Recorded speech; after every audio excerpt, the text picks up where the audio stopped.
ओम शांति। 12 जून 2026 के बाबा के मधुर महावाक्य। बाबा कहते, मीठे सेंसिबल बच्चे, सदा याद रखो कि हम अविनाशी आत्मा हैं। हमें अब बाप के साथ पहले तब के मन फ्लोर में जाना है, आगे जाना है। सदा याद रखो कि हम अविनाशी आत्मा हैं। हमें अब बाप के साथ पहले तब के मन फ्लोर में जाना है। प्रश्न, कौन सी मेहनत तुम हर एक बच्चे को अवश्य करनी है? कौन सी मेहनत तुम हर एक बच्चे को अवश्य करनी है? उत्तर, बाबा तुम्हें जो इतनी नॉलेज देते हैं उसे अपने दिल से लगाते रहो, अंदर ही अंदर उसको मनन कर हजम करो, जिससे शक्ति मिलेगी। ये मेहनत अवश्य हर एक को करनी चाहिए। जो ऐसी गुप्त मेहनत करते हैं वह सदा हर्षित रहते हैं। उन्हें नशा रहता है कि हमें पढ़ाने वाला कौन है, हम किसके सामने बैठे हैं। ओम शांति। ये किसने कहा? 2 बार कहते हैं ओम शांति, ओम शांति। एक शिव बाबा ने कहा, एक ब्रह्मा बाबा ने। ये बाप दादा इकट्ठे हैं तो दोनों को बोलना पड़े ओम शांति। ओम शांति। अब पहले किसने कहा, बाद में किसने कहा? पहले शिव बाबा ने कहा ओम शांति, मैं शांति का सागर हूँ। पीछे किसने कहा? दादा की आत्मा ने कहा। बच्चों को याद दिलाते हैं ओम शांति।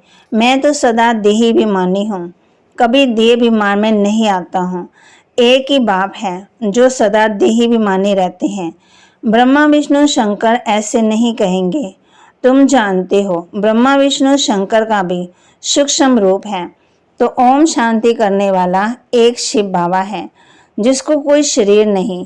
बाप तुमको अच्छी रीति समझाते हैं और कहते हैं मैं एक ही बार आता हूँ।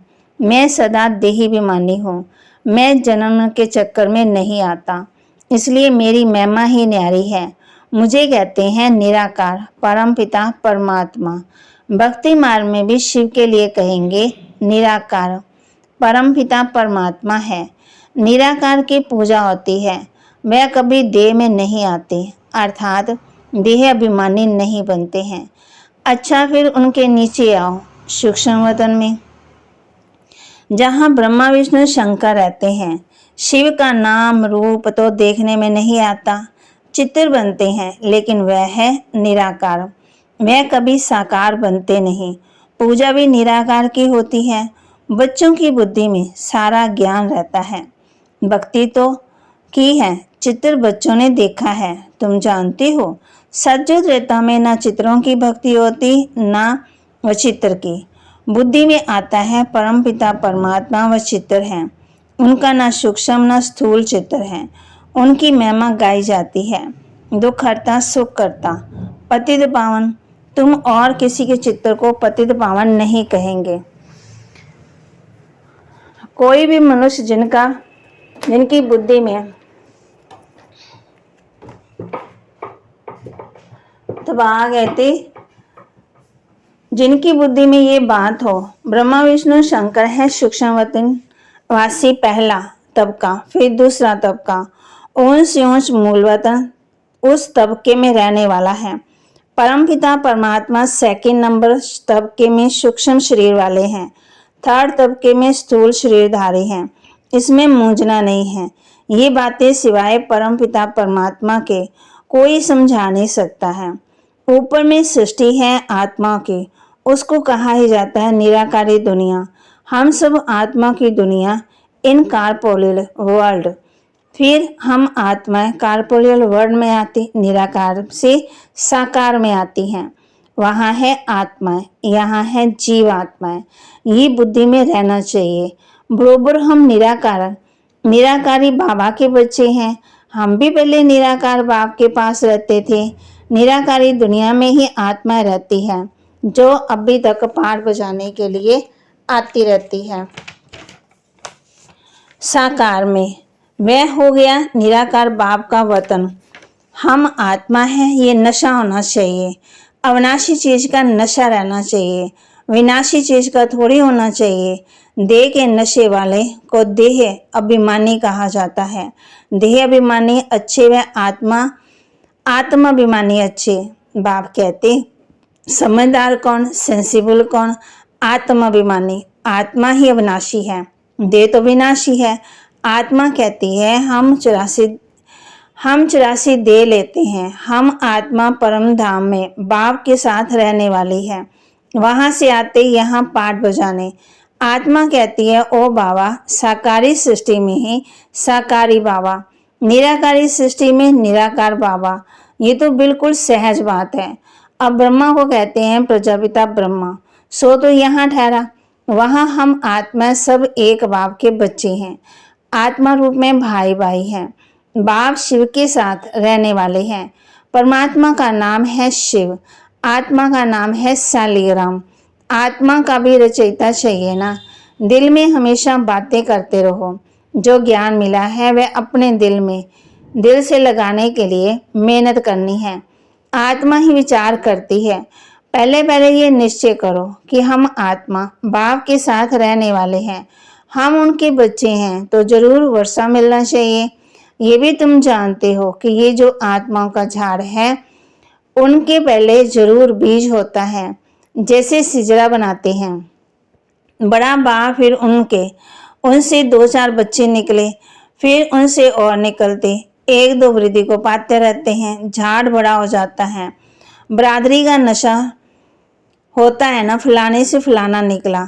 तुम बच्चे जानते हो, मूल वतन में कभी आत्मा रहती है सभी, उनका भी चित्र है। ऊंच से ऊंच बाप तुम बच्चों की बुद्धि में है। बाबा इस शरीर में आया हुआ है। रूहानी बाप इनमें आकर के रूहों को पढ़ाते हैं। सूक्ष्म वतन में तो नहीं पढ़ाएंगे, सतयुग में तो ये नॉलेज किसी को भी रहते नहीं है। बाप इस संगम युग पर आकर ये नॉलेज देते हैं। इस संगम रूपी सृष्टि रूपी झाड़ की नॉलेज कोई को है ही नहीं। कलब की आयु बहुत बड़ी लिख दी है। अभी बाप तुमको समझाते हैं बच्चे, अभी तुमको फिर घर चलना है, वह है आत्मा का घर। बच्चे बाप रहते हैं ना, ब्रदर एंड सिस्टर तब कहा जाता है जब यहाँ शरीर धारण करते हैं। आत्मा तो सब भाई भाई हैं, हम आत्मा सब भाई भाई हैं। भाई का जरूर बाप भी होगा, वह है परम पिता परमात्मा। सभी आत्मा शरीर में रहते हुए उनको याद करती है। सज्जुद रेता में कोई याद नहीं करते हैं। पति दुनिया में सभी उनको याद करते हैं, क्योंकि सब रावण की जेल में हैं। सीता पुकारती थी ना, हे राम हे राम। बाप समझाते हैं राम कोई त्रेता वाला याद नहीं आता। राम परम पिता परमात्मा को समझ याद करते रहते हैं। आत्मा पुकारती है, अभी तुम जानते हो। आधा गला फिर तुम किसी को पुकारेंगे नहीं, क्योंकि सुख धाम में रहेंगे। इस समय बाप ही समझाते हैं, दूसरा कोई जानते ही नहीं। वह तो कह देते हैं कि आत्मा सो परमात्मा, आत्मा परमात्मा में लीन हो जाती है। बाप समझाते आत्मा तो अविनाशी है, एक भी आत्मा का विनाश नहीं हो सकता है। जैसे बाप अविनाशी वैसे आत्मा भी अविनाशी। यहाँ आत्मा पति तमो प्रधान बनती है, फिर बाप सतो प्रधान पवित्र बनाते हैं। सारी दुनिया को तमो प्रधान बनना ही है, फिर सतो प्रधान बनना है, पतित पावन। बाप को बुलाते कि आकर के पावन बनाओ। पति दुनिया को पावन बनाने बाप को आना पड़ता है। उनको कहते ही हैं गॉड फादर। बाप भी अविनाशी है, हम आत्मा भी अविनाशी हैं। ये ड्रामा भी अविनाशी है। तुम बच्चे जानते हो कि हम ये वर्ल्ड की हिस्ट्री ज्योग्राफी कैसे रिपीट होती है। इन चारों युगों में हमारा पाठ चलता है। हम सूर्यवंशी फिर चंद्रवंशी बनते, चंद्रवंशी जैसे सेकंड ग्रेड में आ जाते। 14 कला वालों को सूर्यवंशी नहीं कह सकते हैं। वास्तव में देवी देवता भी उन्हों को नहीं कह सकते। देवी देवता संपूर्ण निर्विकारी हैं। 16 कला संपूर्ण कहा जाता है। राम को 14 कला संपन्न कहेंगे। तुम्हारे में भी तुम्हारे ही 84 जन्मों का हिसाब तब गाया जाता है।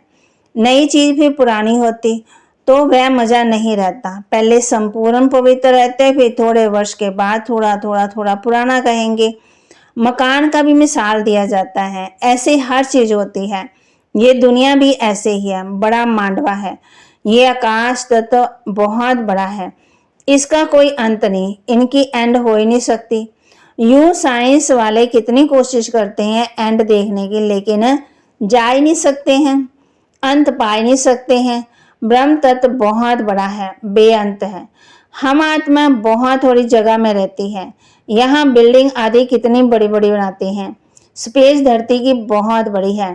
खेती आदि तो चाहिए ना, वहां तो सिर्फ आत्मा रहती है। आत्मा शरीर बगैर कैसे खाएगी? वहां तो भोगता है। खाने में भोगने आदि की कोई भी चीज होती नहीं। बात समझाते, ये ज्ञान तुम बच्चों को एक ही बार मिलता है, फिर कल्प के बाद तुम बच्चों को दिया जाता है, तो ये नशा होना चाहिए। हम देवता धर्म वाले थे। तुम कहते हो बाबा आज से 5000 वर्ष पहले हम आपके पास आए थे, शूद्र से ब्राह्मण बने, अब फिर हम आपके पास आए हैं। ये निराकार होने के कारण तुम कहेंगे दादा पास आए हैं, बाप ने इसमें प्रवेश किया है। बाप कहते हैं जैसे तुम आगरण सोना वैसे पाठ बजाते, वैसे मैं भी इनका आधार लेता हूँ, कर्म इंद्रियों का, नहीं तो पाठ कैसे बजाऊं? शिव जयंती भी मनाते, शिविर की रात्रि उनकी जयंती। बाप कहते हैं निराकार, तो शिव तो निराकार है ना, उनकी जयंती कैसे हुई? मनुष्य तो एक शरीर छोड़ दूसरा लेते। बाप कहते मैं कैसे जाकर आकर तुम बच्चों को राजयोग सिखाऊं? मनुष्य देवता बनने के लिए राजयोग ही बाप आकर सिखाते हैं। मुझे ही पतित पावन ज्ञान का सागर कहते हैं। मुझे झाड़ के आदि मध्यंत का मालूम है। तुम बच्चे समझते हो, बाबा इसमें प्रवेश कर तुमको सब नॉलेज समझाते हैं। ब्रह्मा विष्णु शंकर का पाठ भी समझना चाहिए ना। बाप को तो समझा है कि वह पतित पावन है। हर एक की महिमा अलग अलग है, ड्यूटी अलग अलग होती। प्रेसिडेंट प्राइम मिनिस्टर आदि बनते हैं। आत्मा कहती ये मेरा शरीर है, मैं प्राइम मिनिस्टर हूँ। आत्मा शरीर के साथ ना हो तो बोल सके ना बोल सके। शिव बाबा भी निराकार है, उनको भी बोलने के लिए कर्म इंद्रियों के साथ कर्म इंद्रियों का आधार लेना पड़ता है। अगर कर्म इंद्रिय साथ ना हो तो कुछ नहीं कर सकते। इसलिए दिखाते हैं मुख से गंगा निकली। अब शिव तो है बिंदी, उनको मुख कहाँ से आया? इसमें वे आकर बैठते हैं, उससे ज्ञान गंगा कहते हैं। बाप को ही सब याद करते हैं, पतित पावन आओ हमको दुखों से छुड़ाओ। ये बड़े से बड़ी सर्जन है, उसमें भी पतितों को पावन बनाने का ज्ञान। सब पतितों को पावन बनाने वाला एक सर्जन है। सतयुग में सब निरोगी होते हैं। ये लक्ष्मी नारायण कितने परफेक्ट हैं। बाप ही आकर के श्रेष्ठ कर्म सिखलाते हैं। यहाँ तो कर्म ही कूटते रहते हैं, दुखी होते रहते। सतयुग में तो ऐसे नहीं कहेंगे कि कर्म ऐसे थे, वहां कोई दुख रोग होता ही नहीं है। वहां यहाँ तो एक दो को दुख ही देते रहते हैं। सतयुग त्रेता में दुख की बात ही नहीं है। जो कहा जाए कि ये कर्मों का भोग है, कर्म अकर्म विकर्म का अर्थ कोई समझ नहीं सकते हैं। तुम जानते हो हर चीज पहले सतो प्रधान, फिर तमो प्रधान, फिर रजो तमो सब में आती है। सतयुग में 5 तत्व भी सतो प्रधान होते, हमारे शरीर भी सतो प्रधान प्रकृति के होते। फिर आत्मा की 2 कला कम होने के शरीर भी ऐसे ही बनते। सृष्टि की भी 2 कला कम होती रहती। जी सब बाप बैठ समझाते हैं। दूसरा कोई धर्म बाप कहते ये सब बाप बैठ समझाते हैं। बाप बच्चों को ये सब बाप बैठ समझाते हैं, दूसरा कोई समझा ना सके। अच्छा, मीठे मीठे सिकिलदे बच्चों माता पिता बाप दादा का याद प्यार और गुड मॉर्निंग। रूहानी बाप के रूहानी बच्चों को नमस्ते। रूहानी बच्चों की रूहानी बाप दादा को दिलवा जान सिकवा प्रेम से नमस्ते। धारणा के लिए मुख्य सार, अभी से ही बाप की श्रीमत पर ऐसे श्रेष्ठ कर्म करने हैं जो फिर कभी कर्म कूटने न पड़े, अर्थात कमी कर्मों की सजाएं ना खानी पड़े। किसी भी विनाशी चीज का नशा नहीं रखना है। ये देह भी विनाशी है, इसका भी नशा नहीं रखना। सेंसिबल बनना है, माना समझदार बनना है, आज्ञाकारी बनना है। वरदान, इस पुरानी दुनिया को विदेश समझ, इससे उपराम रहने वाले स्वदेशी भव। इस पुरानी दुनिया को विदेश समझ, इससे उपराम रहने वाले स्वदेशी भाव। जैसे कई लोग विदेश की चीजों को टच भी नहीं करते। तो बाबा कहते समझते हैं अपने देश की चीज का ही प्रयोग करें। ऐसे आप लोगों के लिए ये पुरानी दुनिया ही विदेश है, इससे उपराम रहो। अतः पुरानी दुनिया की जो चीजें हैं, स्वभाव संस्कार, उनकी तरफ जरा भी आकर्षित ना हो। स्वदेशी बनो अर्थात आत्मिक रूप में अपने ऊंचे देश परम धाम में और इस ईश्वरीय परिवार के हिसाब से मधुबन देश के निवासी समझ इसके नशे में रहो। स्लोगन, झमेले में फंसने की बजाय सदा मिलन मेले में रहो। झमेले में फंसने की बजाय सदा मिलन मेले में रहो। अव्यक्त इशारे, सदा हर्षित रहने के लिए अपने नेचर को सरल बनाओ, सहनशील बनो। होली अंश की विशेषता सरल चित्त, सरल वाणी, सरल वृत्ति, सरल दृष्टि। बाप दादा की सबसे प्रिय, सबसे समीप, साफ दिल वाले बच्चे, प्यारे बच्चे। साफ दिल सदा बाप दादा के दिल तक नशीन, सर्वश्रेष्ठ संकल्प पूर्ण होने के कारण वृत्ति में, दृष्टि में, बोल में, संबंध संपर्क में सरल और स्पष्ट एक समान दिखाई देते हैं। तो बाबा के महावाक्य को लाइक करें, शेयर करें, सब्सक्राइब करें और अपने जीवन में जरूर धारण भी करें। और बाबा ने कहा है कि पुरानी दुनिया की जो भी चीजें, स्वभाव संस्कार, उसकी तरफ जरा भी ध्यान ना चाहिए। स्वदेशी बनो अर्थात आत्मा रूप में अपने ऊंचे देश परम धाम और इस ईश्वरीय परिवार के हिसाब से मधुबन देश के निवासी समझ इसके नशे में रहो। तो बाबा के महावाक्य को लाइक